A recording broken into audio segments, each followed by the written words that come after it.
আগে যে ব্যক্তি আয়াতুল কুরসি পড়বে আল্লাহর পক্ষ থেকে একজন ফেরেশতা তার কাছে থাকবে সারা রাত। এই ফেরেশতা ওই ব্যক্তিকে পাহারা দিবে ইনশাআল্লাহ। কোনো বিপদ আপদ তাকে স্পর্শ করবে না ইনশাআল্লাহ।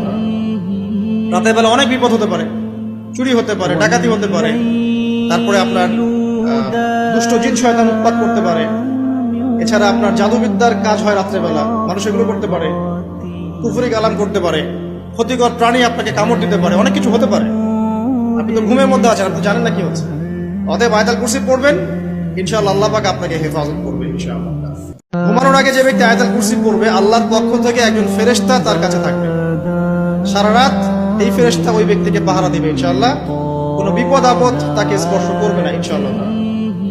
রাতের বেলা অনেক বিপদ হতে পারে, চুরি হতে পারে, ডাকাতি হতে পারে, তারপরে আপনার দুষ্ট জিন শয়তান উৎপাত করতে পারে। এছাড়া আপনার জাদুবিদ্যার কাজ হয় রাত্রেবেলা, মানুষ এগুলো করতে পারে, কুফরি কালাম করতে পারে, ক্ষতিকর প্রাণী আপনাকে কামড় দিতে পারে, অনেক কিছু হতে পারে। আপনি তো ঘুমের মধ্যে আছেন, আপনি জানেন না কি হচ্ছে। অতএব আয়াতুল কুরসি পড়বেন, ইনশাআল্লাহ আল্লাহ পাক আপনাকে হেফাজত করবে ইনশাআল্লাহ।